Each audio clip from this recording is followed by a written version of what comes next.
And welcome again to Cottage Talk Full Time. I'm Russ Goldman. Joining me right now is Yannis in the secret square, and in the right hand square is Max Cohen. This is our initial reaction show to Fulham's 1-1 draw. Guys, it's another draw, but if you look around with us, we've actually have extended the lead for first, which is weird, but teams have caught up to us a little bit. We now only have a 5-point gap, which is a little concerning. But again, 1-1 draw. I'll go to you first, Max. Opening thoughts. Yeah, this is not the free-flowing attacking team we were used to during that 7-match winning run. And it's a bit worrying now, you have to say. Yes, we're top of the league. Yes, as you mentioned, it's now a 2-point gap above Bournemouth, and it was one at the start of the day. But it just seems it's labored. And there are a lot of players out there today who weren't quite giving it their all or weren't quite being effective enough. Mitro had his goal, but he got more interested in fighting with the center backs than he was playing actual football. Wilson, Cabano, Anonymous. I don't think Reed did anything today for me. And that's just a bit concerning because we're not keeping clean sheets at the moment. We're letting in simple goals. And you could just tell that as soon as we got the goal in the 20th minute, Yep. we just took a step back for the next 40 minutes. We weren't really concerted attacking effort until the last 20 minutes of the match when you're chasing it.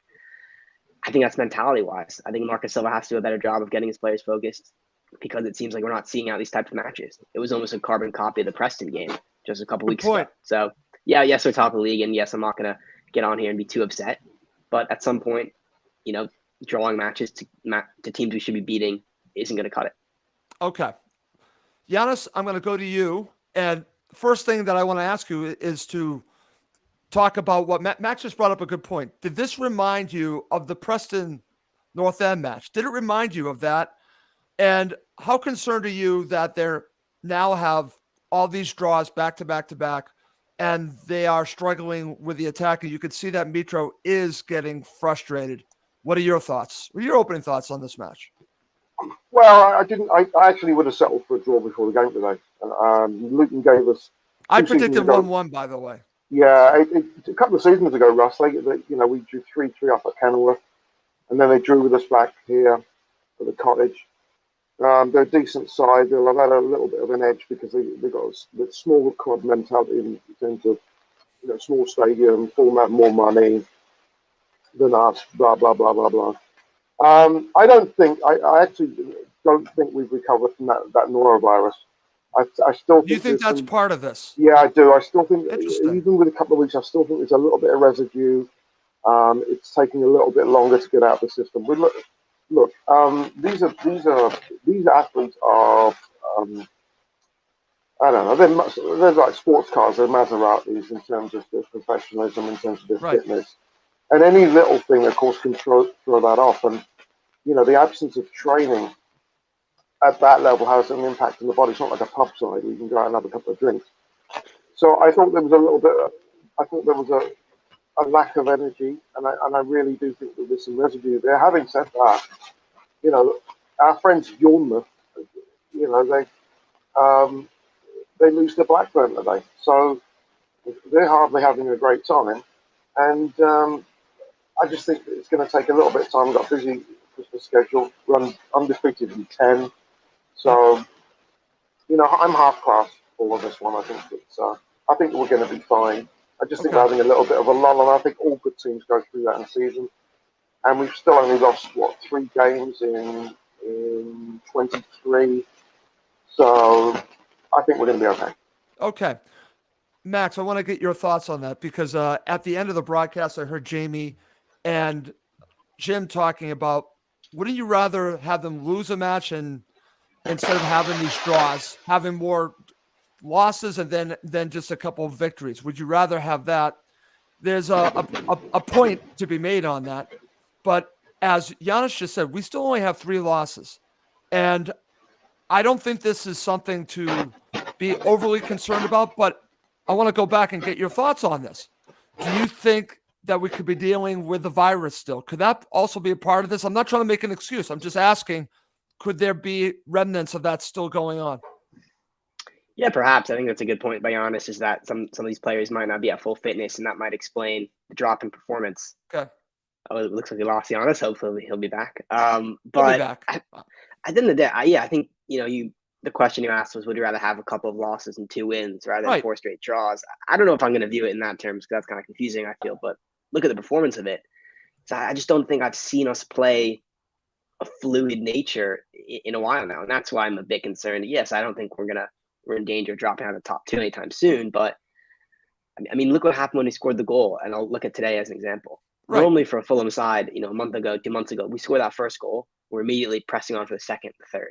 And that's what we loved about this team under Marco Silva, is that we got a goal, we pressed on. You look what happened at Preston. You look what happened at Luton. It's almost like we got the goal and we regressed, and we said, oh, it's quite fortunate we've gotten a goal here in a tough environment. Let's just kind of sit back and, retreat into our shell. And you can't be doing that. And that's what's a bit concerning, because the players know better. Okay. We're not a naive side. We know how to, manage matches, but it's just so negative after we score. And you could see that goal coming from Luton. Oh, of course, we're going to 20 talk minutes about before. that. Absolutely. And you could say the same thing about Preston, is you just saw the momentum change. You saw the crowd get into it. You knew exactly it was going to be. They fed off the crowd, Max. And we have to be better than that. Yeah. But again, to go back to you, and I'm just throwing this out there, I think what we also don't do enough, and I think we should be doing more of this, is giving credit to the other side. We have to give credit to Luton Town. I'm glad that you've already mentioned that, Max, because they were excellent. After Fulham scored, they were the better side to end the half for a good chunk of the first half. They didn't give us the space.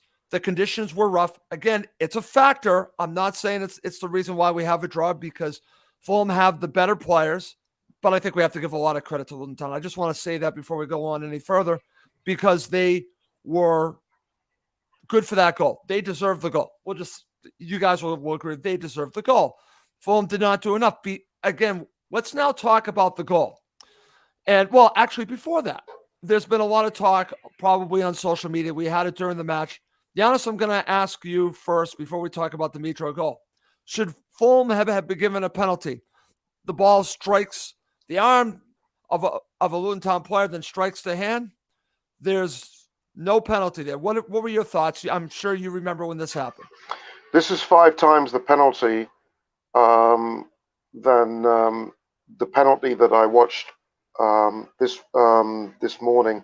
Oh, don't get me started on that one. Yeah, that was an atrocious call. Yeah, this was a penalty. Marco Silva's talked about this in the media, that he feels we're not getting a lot of breaks. I think one of the things we're going to have to play into here is that we've got to play Sheffield United, where there are teams that we're playing for the first time that are going to be up for it. Right. The second time, the novelty wears off. Luton Town are always going to be difficult. I know that, and they're a bit inconsistent anyway. I mean, I think they lost 5-0 at a Birmingham. You scratch your head and go, well, how do you do that? But I think the novelty wears off. The pitches are going to get heavier. I know the weather wasn't great again today. The Preston game, the conditions were very, very poor. The conditions weren't great today. And then look at what happened last Friday against Bournemouth, where we showed our real mettle and our quality when we got Tosin got the goal back, and we could have won that game. So sometimes you're never as good as you think you are. Sometimes you're not as poor as you think you are. I think we'll take the points. Silva will regroup. I know that Fulham are notoriously secretive about injuries and illnesses. If we'd have got an early penalty, that would have settled down the nerves. But as Wenger used to say many years ago, it all evens itself out. So hopefully in important games as the season wears on, we'll get the right calls. Okay, but it's a good point by you. I don't think we get many of these calls. And No. maybe it's because of who we are in the league that, again, we just don't get the calls. But I don't know. That's why I'm asking. I think it could have gone either way. But if you watch the Man City match, you tell me. If that's a penalty, then what is this, Yannis? If that's a penalty, okay. And don't get me started on that match. As I said to our co-host Emilio Danello, if you want to be irritated, watch some highlights of Raheem Sterling. I won't say anything else. Just watch some highlights of Raheem Sterling. I think you know what I mean by that, Yannis. Some very bad diving. He's a very good player. He doesn't need to dive. No. Anyways, this is not a Man City show. Over to you, Max. I want to get your thoughts. Did you think this was a penalty? It clearly hits his hand, but it all happens quite quickly. I think I could see it not given. It wasn't completely blatant. And, there are other situations the referee let go that weren't, in the penalty box. But, we had a handball that he kind of said, it's a natural position. That's just an their championship, right? Is that there's no VAR. The calls Right. are you're going to get what you get on the first go. So I couldn't say I had a massive complaint about that. Well, what I was confused about was when Tete was tripped late in the second half when it looks like he was through on the right touchline. I never saw a replay of that, but that looked pretty blatant. Maybe it was in the box, maybe not. But tonight, I thought that was close. That was close. I'm very upset about that. Okay. All right, guys. Let's talk about the goal for Fulham. Max, I'll go right back to you. Let's talk about this because, again, this actually was from a set piece. Fulham have been great on set pieces. I can't remember if you could think of a team that was better on set pieces with Fulham, please tell me what it was because I don't know if I can remember one. They are that good on set pieces. And, again, this started from Tosin. Eventually, you get the goal from Mitro, and Mitro scores again. Max, your thoughts about the goal? It's a great ball from Harry Wilson. You have to give him credit there. It's an excellent delivery. The outswinger, I think it was, with his left foot. And Tosin's become much more of a presence in the past couple of months under Sola. I think that's an area where he's really improved. This is attacking heading. Whereas in the Premier League last year, it's essentially non-existent. He's grown into his height, I think, and is getting into those areas. Good say by the keeper. And then, Mitro does what he does best. He's in the best area at the best time. And it wasn't the easiest of finishes because the keeper was still there. It wasn't completely out of the goal.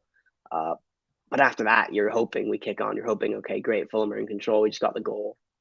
Didn't quite happen, but definitely was a nice moment. Was one of our real first serious chances at half, though. Right.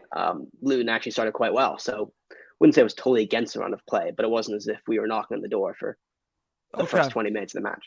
Okay, excellent. Yannis, back to you because, again, let's talk about from the goal on. I've already said this. Anyone that watched this, if you think that Fulham were better in the rest of the first half, please tell me because I thought Luton Town were the better side.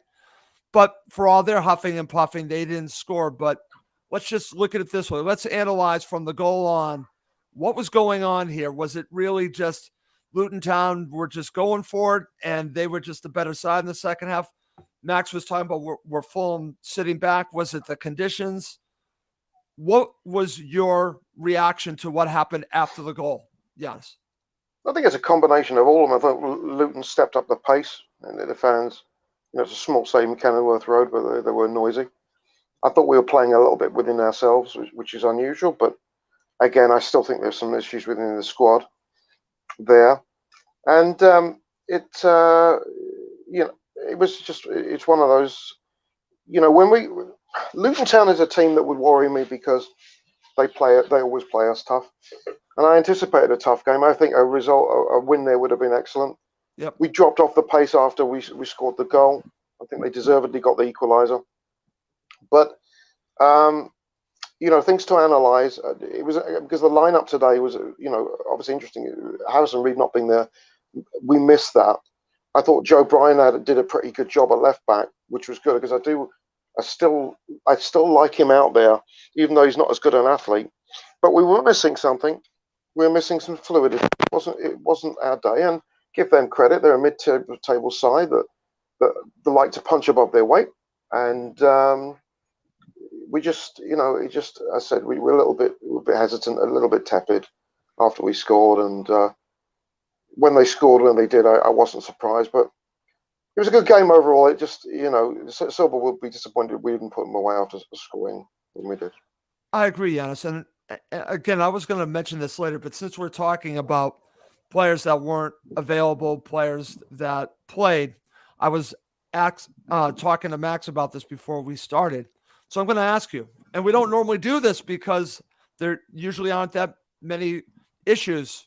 I think there were passengers in this game.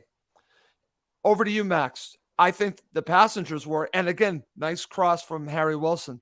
I didn't think he played that great. Neeskins, I don't think was at the level that we normally see him. Would those be the passengers, or were there other passengers as well? Do you agree with the players that just weren't at it today? Decadova Reed is another one. I thought he was really poor. And I'm going to call out Seri, Okay.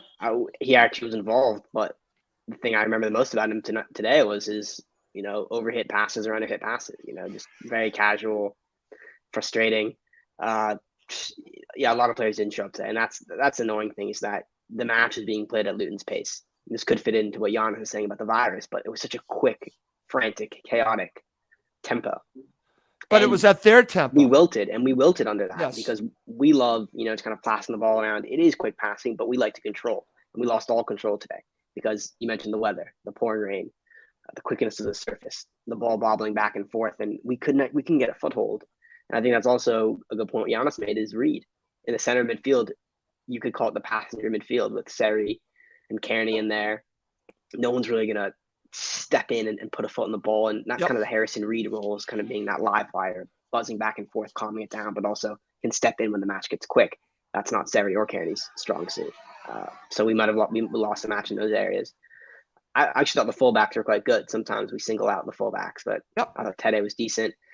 This year, I think, was the middle, and just the pace in general was too quick for us. Okay, excellent. Yannis, back over to you. Did we miss Harrison Reed in this match? Now, again, Marco Silva makes a substitution in the second half, brings on Josh Onuma. We'll talk about that in a second, but here's the question. Did we miss him in this match? Yeah, we did. And when I saw the lineup, I liked the lineup, but not having Harrison Reed worried me, because you need a little bit of clout and a little bit of boot, and someone who's very, very good at closing down. That's not Seri and Kearney's job. They're creators. What I think and looking from the positive, what I think is that, it's December the 11th now, but we've got the transfer window opening in 3 weeks, and I'm sure that Silver's looking at us and saying, okay, well, we've got a month to get players in, or get someone in on loan. And you look at Onuma, you look at Kenya. Are they the people that are going to do that job? Kenya's in the doghouse. Onuma's coming back from injury. I'm not so sure. Then does Tony Khan look at it and say, well, do we get a lone player in that can maybe complement, can provide that little bit still? Because unfortunately, whether we like it or not, Reed has been injury prone. Yeah. I'm not sure if this was, I don't know if you can find out info on this, whether this was injury related or illness related. But if it's injury related, we've seen it a lot, and we need cover there. I agree, Yannis. Totally. So we need a boot. Yeah, we need someone who's going to, and it's not going to be a championship player. It's going to have to be a Premier League player that maybe is on the bench, who is looking for playing time. And there are players out there that will come and do a job, to let our creative players do their bit. It was also interesting that the Carvalho didn't start today, and Bobby Reed started in the middle. Kearney, by the way. And Kearney, and I was pleased with Kearney. That's fair enough. He's still not at his 100%. He won't be on his. It's going to still take him time. But you look at it and say, well, we had enough players that were off colour today, but we still managed to get a draw at a difficult opponent. Yep. In a sold-out stadium, and Silva would have known this was going to be a difficult game. And then you look at other results in the division. Yeah, I know Wet Bum beat Reading, but then our friends Bournemouth lost to Blackburn. Yeah. And they're really not looking too stellar. No. The cherries are looking crushed right now, right in a big fat Parker pie. So we're sort of clawing and scraping like cats looking for food at the door, and we get a point here and we get a point there. We're still undefeated at 10. Hopefully we can get everything sorted out. But off color. I think we looked at almost as orange as the tangerines we were visiting. Okay, very good there. I'm going to share a couple comments from the Fulham supporters just in general. So this is from Christy. 2 points clear at the top of the league. Dave Cronin, this is very interesting. If this is our bad patch, I'll take it. Yeah. Dave, I'm totally with you on that. You're going to like this one, Yannis, from Alan Purcell. Let's all laugh at Bournemouth. I love that. Yes. I love that. Oh. Okay, good stuff, guys. Let's now move to the second half. And let's talk about, I'll go to you, Max. Thoughts on the second half before the goal from Luton Town? It was really more the same. It's the way the first half ended. Essentially, it was kind of Luton pressing forward, which again asked questions of what was going on in the dressing room at halftime. Basila talking to the players, because he must not have been happy with the way the half ended. But we started the second half much the same, on the back foot. Yeah, I think the crowd also plays a role. You have to give credit to them. They got behind the Luton players, but Luton as well. They were aggressive. They were on the front foot, and they pressed us back.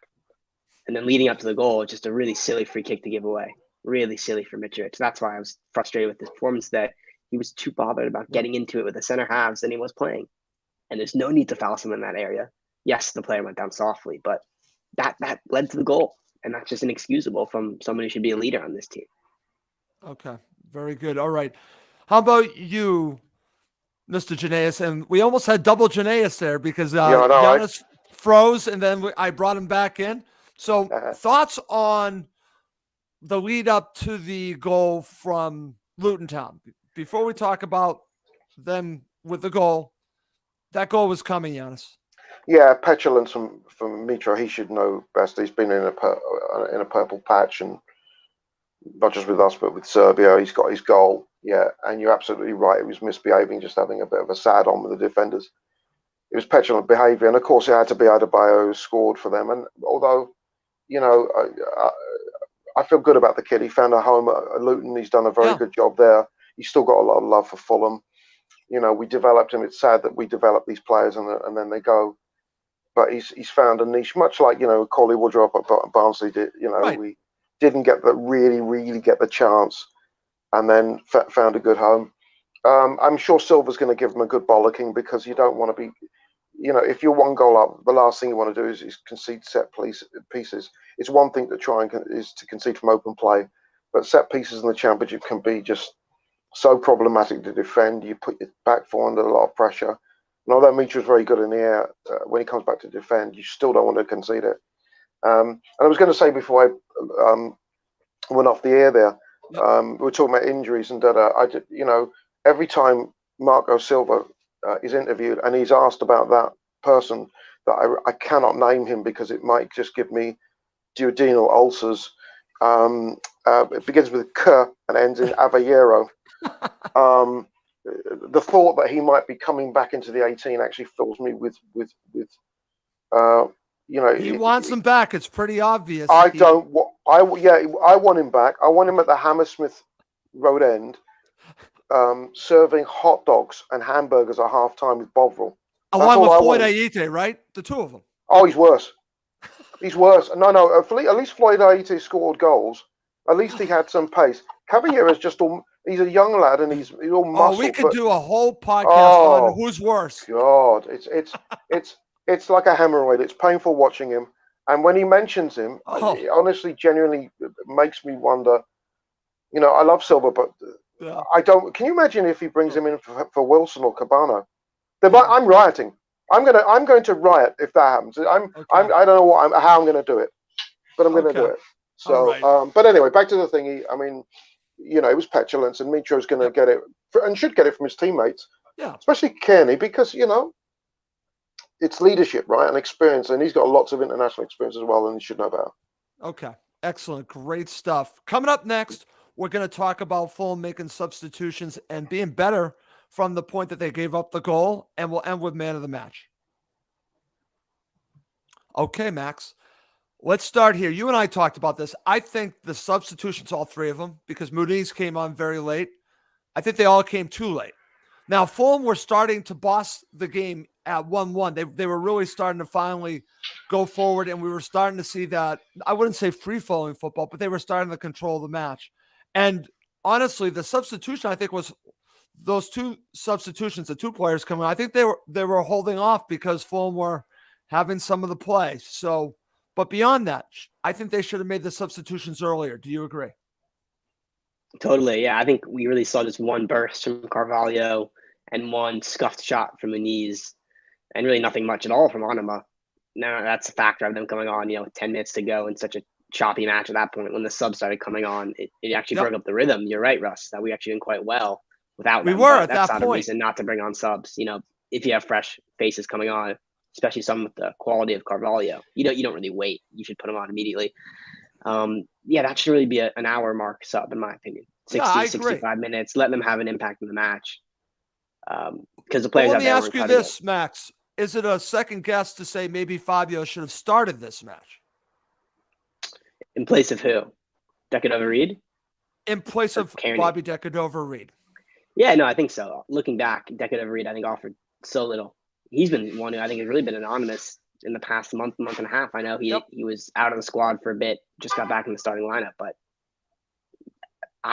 it's not happening for him at the moment. Maybe even take off Wilson or something for Carvalho. Who knows? Yeah, but I agree. Carvalho, I think, deserved to play. He sometimes can get marked out of matches like this because I think in the Preston match he was not. And maybe that was the thought process on this.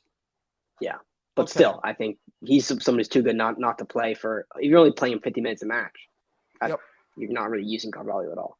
Okay, over to you, Yannis. Thoughts on when the substitutions came on, and also why did they wait so long to bring on Muniz? I mean, we're talking at the very, very end. And Muniz actually created an opportunity, as the announcers said, gentlemen, Jim and Jamie. He had someone there that he could have passed to, but he took the shot. He's a striker. He takes a shot. But he wasn't given enough time to really get into the game. So thoughts on, and again, I love Marco, but I agree with Max, especially the first two. Why didn't they come on in the 60th minute? Not sure. I mean, but by that, we were still 1-0 up. I think he was trying to set a second guess which way it was going to go. Muniz, I agree. I think he should have come on a little bit earlier. Yeah. Talk about the Bobby Reed versus Carvalho. I actually liked the decision to start Reed because I think Carvalho's gone a little bit off the boil. Remember, he's still only 18, and he's got so much to learn. And I don't think it's a bad thing in a long season of 46 games, and he's had injuries as well. If you rotate. Yeah, you rotate and you just give them a game off because sometimes you really aren't. You don't have a sense of what's going on the field, right? Or understanding unless you're sitting from the bench and looking at it. And he's still learning. Whereas Reed is an experienced international, obviously experienced player.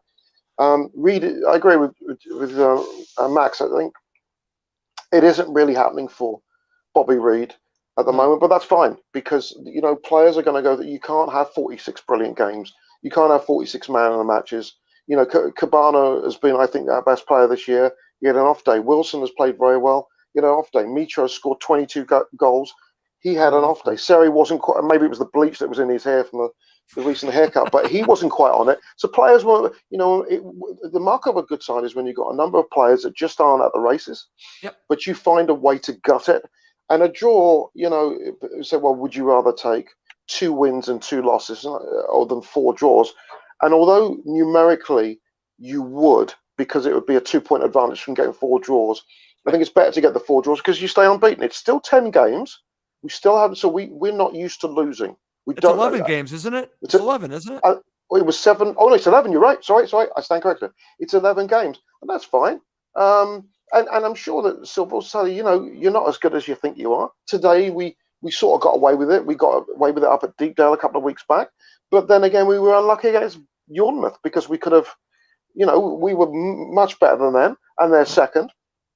So overall, you take the rough with the smooth, and then you forget the game. You look at the game tape, and Monday we start getting ready for next week. Actually, isn't it Sheffield United next week on Monday? Yes, it is. Which is good news because it gives us a couple of extra days, and if there is any illness, then a bit of time for recovery. I totally agree, Yannis. All right. Before we talk about man of the match, I've seen some comments about the ref. So I don't generally do this because I don't like blaming the ref, but I thought it's warranted to talk about the ref. So I'll go to you first, Max. Thoughts on the ref? I'm going to share some comments. You tell me agree or disagree. There were some comments about the ref. Let's go from Geg's own. Referee's decisions were bad again. He's going with Tosin for man of the match. Ben Lawrence said, ref today didn't want to give us a penalty as worried wouldn't get out of Luton alive. And again, just passing on that comment from Ben Lawrence. Your thoughts on the ref? I don't want to talk about the ref. I want to talk about what Yannis said, which is interesting in terms of, you have to give players slack. I think it's a very magnanimous message. I do. But the fact of the matter is we're Fulham Football Club in the championship. We're by far the best team. And yes, these players can have off days. Yannis is 100% right. You can't have 46, man of the matches. Right. But even at not their best, the players we have should not be struggling against a side like Luton, a side like Preston, etc. Right. That's just the fact of the matter. Gentleman Jim made a good point. When teams play us, it's the biggest match of their season, essentially. Right. when we play a team, it's just another match for us. People are going to rise to our level, rise to the occasion, get really up for it. We have to just realize that and get used to it. The players we have, the quality in our squad is by far better than Luton Town. And the fact of the matter is they play better than us.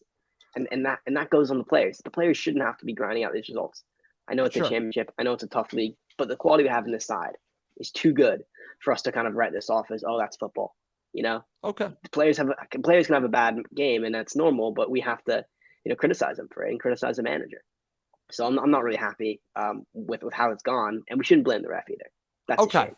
I mean, you saw just how mad the Luton fans are getting at him. I don't think he influenced the match in a massive way at all. Okay. At all.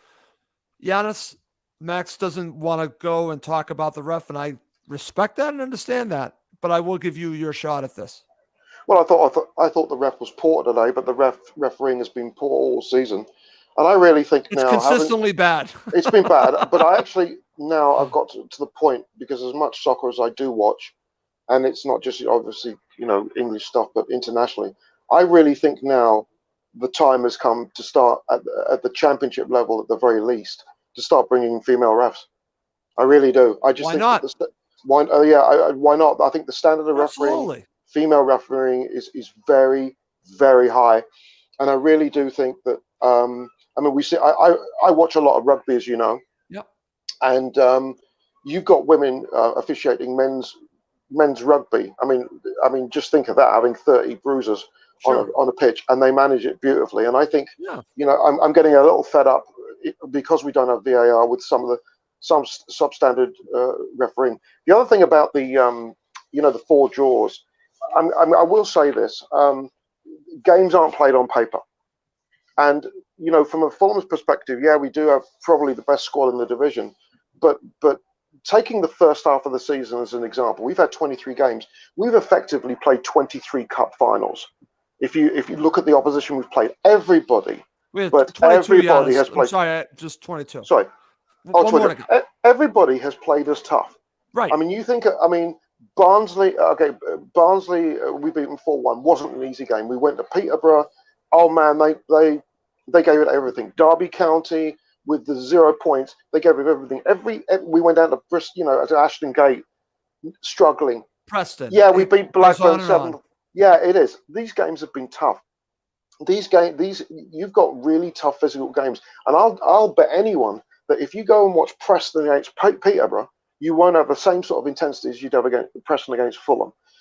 I think the novelty wears off after the second time round, and I think that's when you're going to start to see that.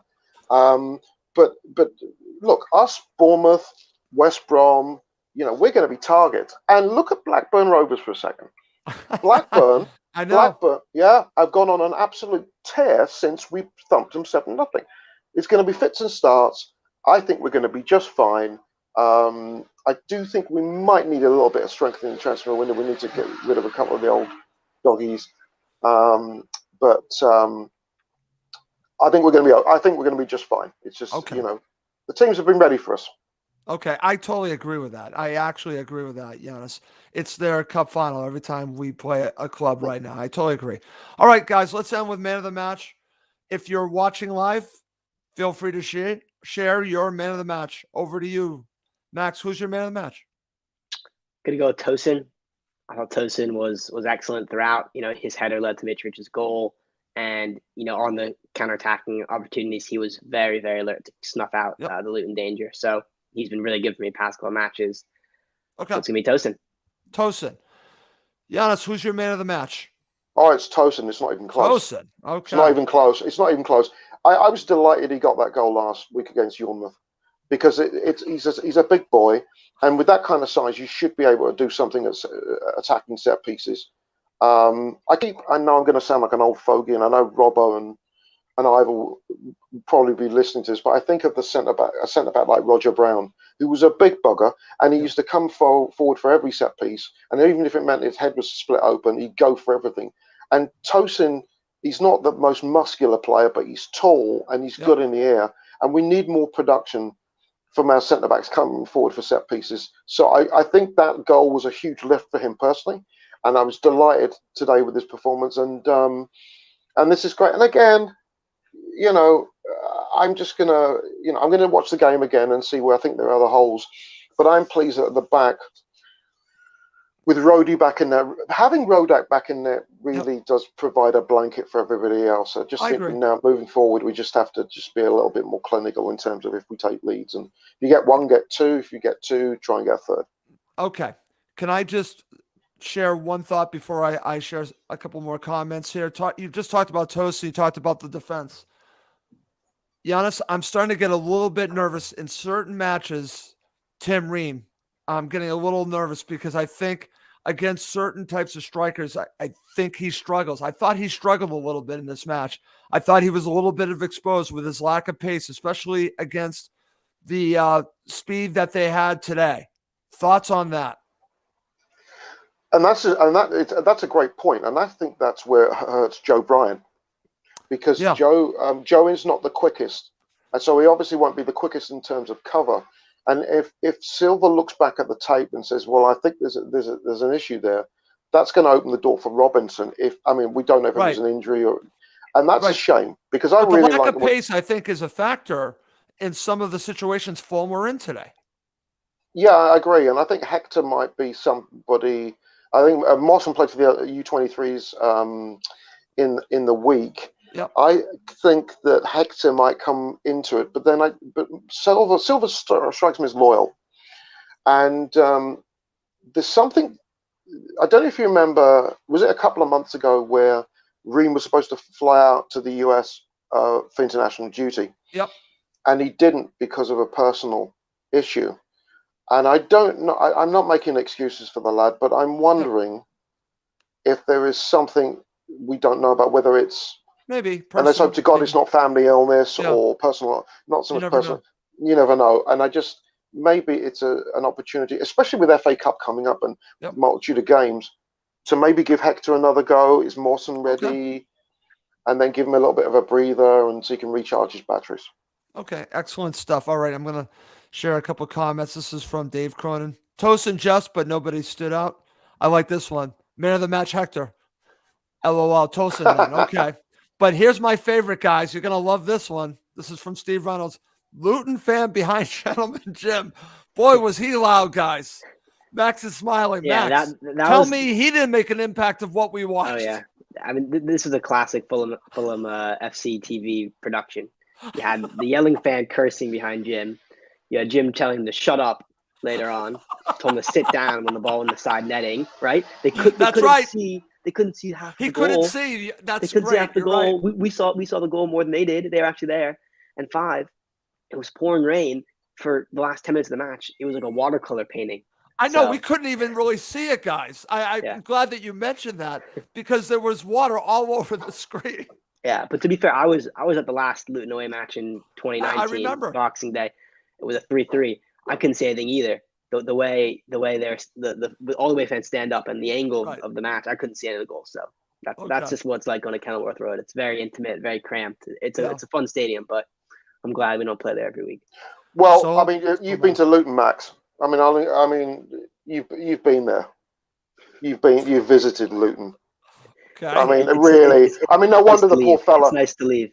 Yeah, no wonder the poor fella behind's crying his eyes out. Poor little fella. He's got to leave the stadium. He's got to go out and go, "Oh my God, I live in Luton. What is this place?" It's like So you guys tell me that I shouldn't take a visit to England and go to Luton? God. No. Grim, Ross. Yeah, it is grim. I mean, people talk about Preston, but with Preston, you do have a good atmosphere. You're close to Blackpool. It's the northwest. It's way out of London. You know, they're decent fans up there. But Luton, the whole area. Luton, I thought Burnley was the place I didn't want to go. Burnley's okay. Burnley's okay because you've got lots of pubs and they do know their football up there. Don't get me wrong. Okay. But when I think of Luton, I think of Stevenage. I think of Welwyn Garden City. I think of Milton Keynes. I think of public washrooms. No. I mean, the only no. I mean, Luton were in the first top division back in the late 70s, and they were a really nice team.